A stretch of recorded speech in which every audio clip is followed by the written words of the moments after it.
तो कैसे हैं आप लोग दोस्तों? पहचाना मुझे? नहीं पहचाना? पिक्चर आई थी तारे ज़मीं पे, इंस्पायर्ड बाय ट्रू इवेंट्स। और वो ट्रू इवेंट किसके थे? मेरे। चलिए आपको बता देता हूँ कि मैं कौन हूँ। मेरा नाम है नमित नमित मिश्रा, ब्राह्मण परिवार से, उत्तर प्रदेश का रहने वाला। पैदा हुआ उत्तर प्रदेश में और उसके बाद गुजरात, राजस्थान, मध्य प्रदेश, आंध्र प्रदेश और फिलहाल तेलंगाना में मैं नौकरी कर रहा हूँ। तो आप ये भी कह सकते हैं कि मैं पूर्णतः भारतीय हूँ, प्योर इंडियन। पैदा कहीं हुआ, पला बड़ा कहीं, पढ़ा कहीं और नौकरी कहीं और कर रहा हूँ। अब अगर बात करें तो हूँ तो मैं यूपी का ही।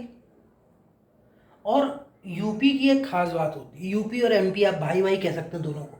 यूपी और एमपी की एक खास बात ये होती है कि भैया यूपी वाले कहीं भी चले जाएं, रहते यूपी वाले हैं।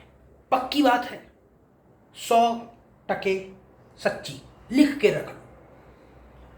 और इतने आत्मविश्वास के साथ वो बात करते हैं, इतने प्योरली वो बोलते हैं कि नहीं भाई यही सही है। आप शक में आ जाते हो कि भाई ऑक्सफोर्ड वाले झूठ बोल रहे थे क्या। तो खैर वो सब मैं अपनी बात बाद में बताऊंगा कि क्या है क्यों है। फिलहाल मैं शुरू करता हूँ अपनी पैदाइश से। तो लोग पैदा होते हैं, आप जैसे जो कॉमन लोग हैं वो पैदा होते हैं। मैंने अवतार लिया है। अब आप सोचो ये क्या बात है। मैं और मेरा भाई दोनों जुड़वा हैं, मतलब मेरा एक जुड़वा भाई भी। हम लोग बिल्कुल अलग हैं, बिल्कुल अलग दिखते हैं। भगवान ने 2 जुड़वा पैदा जरूर कर दिए, लेकिन हम दोनों में एक ही चीज़ कॉमन है कि हम दोनों मेल हैं, यानी कि पुरुष। उसके अलावा कोई समानता नहीं है। भगवान ने जो पार्टीशन करना था 50-50, उसको 80%, 20% या 90% और 10% कर दिया। मैं गंजा, मेरा भाई घने बालों का मालिक, और मैं पढ़ने में डब्बा गोल।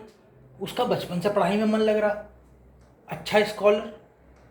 तो ऐसी बहुत सारी चीज़ें। मैं वो लड़का जो हर किसी के नाक में दम करे।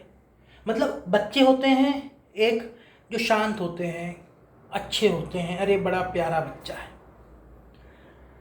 एक होते हैं कि थोड़ा शैतान बच्चे होते हैं। एक होते हैं जो धिताली होते हैं, और एक होते हैं जो निरे धिताली होते हैं। मैं चौथा वाला हूँ, निरा धिताली। मतलब मैं वहाँ वहाँ जाके कानी करता था, वहाँ वहाँ जाके उंगली करता था जहाँ पे कोई सोच नहीं सकता। मतलब सामने वाला परेशान हो जाता था कि यार इसने किया तो किया कैसे। तो जब मैं पैदा हुआ तो हम दोनों जुड़वा थे, मेरे भाई को निकाल लिया। अब ऑपरेशन हुआ था मेरी माता जी का। अब मेरे भाई को तो निकाल लिया गया, तो वापस पेट सिलने लगे तो एक नर्स ने मेरा पाँव देखा, और दुनिया में पहली बार फिर पता चला कि अरे एक लड़का और है। तो निकाला गया, वरना मैं तो पैक हो जाता। तो इसलिए जब मैंने दुनिया को अपने चरण दिखाए और वो नर्स ने चरण स्पर्श किया, तब जाके मेरा अवतार हुआ। इसलिए मैं कह रहा हूँ कि मैं अवतरित हुआ था। उसके बाद धीरे धीरे जैसे कि पूत के पाँव पालने में दिखते हैं, मेरे भी दिखने शुरू हो गए। पढ़ाई मुझे बचपन से समझ में आ गई थी कि ये मेरे बस की चीज़ें नहीं, मेरे समझ में नहीं आएगी, और इसका लेना देना मेरे जीवन में बहुत ही कम होने वाला है। वही पार्टीशन वाली बात थी। मेरे भाई को मिल गया 90% पढ़ाई का, मेरे को 10% मिला। मैं बचपन से स्कूल से भागता था। मतलब मैं वो बच्चा था जो स्कूल जाने के नाम पे जानबूझ के नाली में गिर जाता था। मतलब गए नाली में, एक धपाक, ड्रेस खराब, ऊपर वापस घर चलो, नहाओ धो, ड्रेस खराब हो गई, छुट्टी। मैंने बोला साला ये तो बहुत अच्छा आइडिया है, अब तो यही करेंगे। फिर अगले दिन मम्मी ले जाएं, कभी पापा ले जाएं, कभी दादाजी ले जाएं, और जैसे नाली आए अपन ले धपाक। 2-3 दिन तो ऐसा हुआ। अब पिताजी तो पिताजी होते हैं, वो बोले बेटा आप बताते तुमको। अगले दिन जैसे ही मैंने धपाक किया, उन्होंने गोदी में उठा के 2 रपेटे, छपाट छपाट। ऊपर ले गए, नहलाए और उसके बाद दूसरी ड्रेस पहनवा के स्कूल भेज दी। प्लान चौपट, प्लान फेल। बोले ये क्या हुआ? बेचारा बच्चा क्या करता, जितनी बुद्धि थी उतना ही करता। छोटा बच्चा हूँ मैं, कोई पाकिस्तान के ऊपर जाके मैं मिसाइल तो अटैक कर नहीं सकता था, उतनी बुद्धि तो नहीं थी मेरे।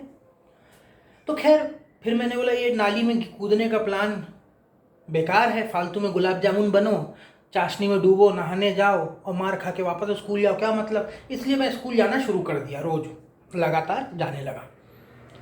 फिर मुझे नई ट्रिक सूझी। आपको ये बता दूं कि जब हम बच्चे होते हैं तो हम कई तरह की शरारतें करते हैं। कई शरारत ऐसी होती है जो अनजानी होती है, कई शरारत ऐसी होती है जो आप कह लो कि जानबूझ के की जाती है। तो मेरी कोई शरारत ऐसी नहीं थी जो अनजानी थी। मैं हर शरारत करता था जानबूझ के, with complete evidence and proof कि हाँ ये मैंने जानबूझ के की है। तो ड्रेस पहन के मैं स्कूल तो जाता था, लेकिन स्कूल में मैं क्या करता था, हर चौथे पीरियड में, वो बच्चों का चौथा पांचवा पीरियड के बाद छुट्टी हो जाती थी, मैं चौथे पीरियड में बोलता था मेरे को लगी है, मे आई गो टू टॉयलेट। अब इंग्लिश में बोल रहा है बच्चा, मे आई गो टू टॉयलेट। टीचर ही बोलता था हाँ बेटा जाओ। तो मैं कही ये बढ़िया बहाना है। मैं पूरा पीरियड स्कूल भर में घूमता रहता था, फिर थोड़ी देर बाद वापस आ जाता था। और कई बार ऐसा होता था कि टीचरों को शक ना हो, क्योंकि उस समय बच्चे थे तो जो स्कूल के पियोन होते हैं, आया होती हैं, वो बच्चों के साथ जाती थी। तो कई बार मैं स्कूल में हल्का हो लेता था कि चलो इनको भी शक ना हो, हल्का हो लो।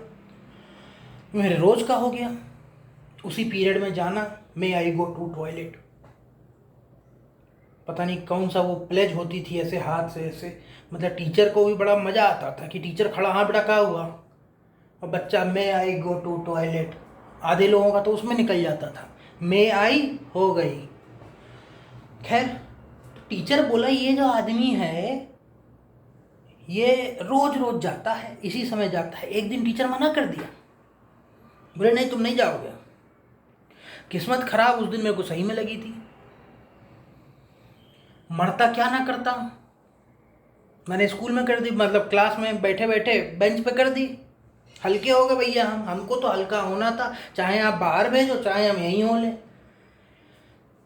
विश्वास मानिए मेरा, मुझे ऐसा लगता है, कोई अगर और है तो कृपया बताए, पर आज तक मैंने ऐसा तो नहीं सुना कि इकलौता मैं ऐसा बच्चा था या भविष्य में या वर्तमान में हूं जो अपने क्लास में नंगा बैठा था।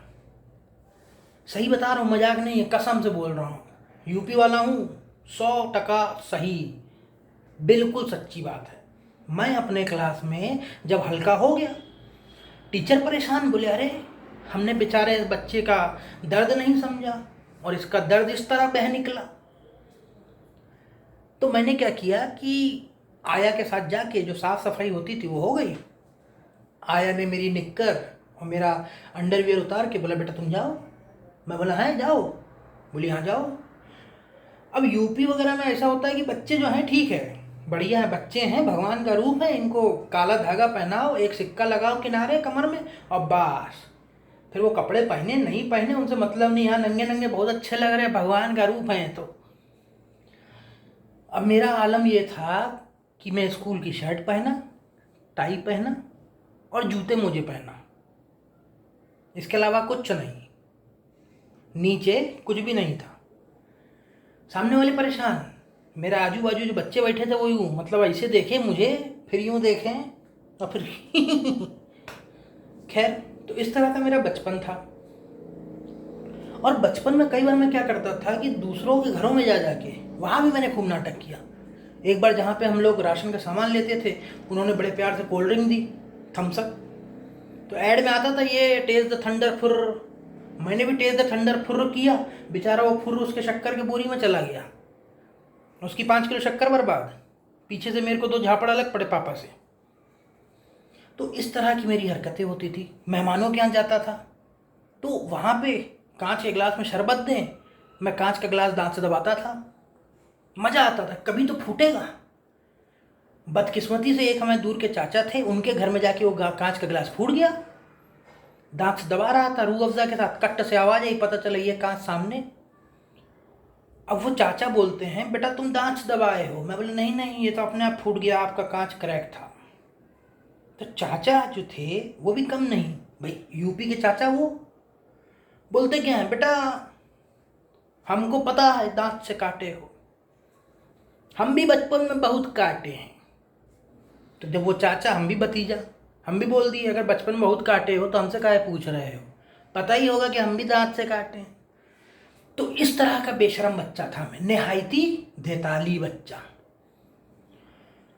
तो ये होती थी मेरे बचपन की कहानी, और मैं धीरे धीरे बड़ा हुआ, मज़ा आया। और एक स्कूल में मेरा दोस्त था, मतलब जैसे अगर आप सोचो, नरेश उसका नाम था। देखिए मुझे नाम याद है, आपको नर्सरी यूकेजी के शायद इक्का दुक्का लोग नाम याद होंगे, मुझे वो लड़का क्यों याद है, क्योंकि उसकी एक खास बात थी। एक बार क्या हुआ, उसको जुकाम हो गया। हम लोग ऐसे बैठे थे, ये बेंच है, बेंच के ऊपर हम लोग बच्चे लोग बैठे हैं, टीचर पढ़ा रहे हैं। तो सोचिए उसने उस समय मुझे बता दिया था, ये बात है शायद 4th क्लास की या 3rd क्लास की। उस समय उसने मुझे बता दिया था कि बेटा ग्रेविटी क्या होता है, न्यूटन का 3rd लॉ क्या होता है। भाई साहब ने छींका, और उसके नाक का जो मलबा था वो इस तरह से, मतलब एकदम फुल फोर्स ऑफ ग्रेविटी, आप ग्राफिक्स कह लो, मैट्रिक्स के ग्राफिक फेल थे उसके आगे, रजनीकांत की मूवी फेल थी उसके आगे। सच बता रहा हूँ, नाक से उसका मलबा ऐसे निकला टें, और जाके डेस्क पे चिपक गया टपाक। ये लंबी लाइन बनी हुई है। मैंने उसको यूँ देखा, उसने मुझे यूँ देखा, फिर वो यूँ करता है, उसने ऐसे किया और वो वापस टें पड़ाक। मतलब वाह क्या जादू है, आज पता चला ग्रेविटी क्या होती है। तो इस तरह से मेरे दोस्त थे, इसलिए वो लड़का मुझे याद है। एक लड़की बेचारी 4th क्लास की थी, उसने अपने स्कूल ड्रेस में, उसका तबीयत ख़राब थी, उसने कर दिया, हल्की हो गई। बेचारी लड़की थी, रो के वो घर चली गई।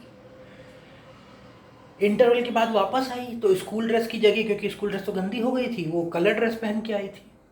अब हम लोग लड़के लोग, बच्चे लोग इतना धेताली वही, कि लड़की को जीने नहीं दिए। पहले वो ऐसे शर्म में थी कि अरे हमने ये कर दिया। उल्टा जैसे ही वो क्लास में आई, हम लोग happy birthday to you, happy birthday to you, वो लड़की रोते रोते वापस घर चली गई, उसकी छुट्टी। तो इस तरह का मैं इंसान हुआ करता था, और इस तरह की मेरी हरकतें होती थी। आगे और भी वीडियो आएंगी, मैं आपको बताता जाऊंगा मैं क्या करता था, कैसे करता था। अभी के लिए इतना ही। ध्यान रखें अपना, और शांति से घर वालों के साथ, परिवार वालों के साथ ये समय बिताएं, स्वस्थ रहें और सेफ रहें। Thank you.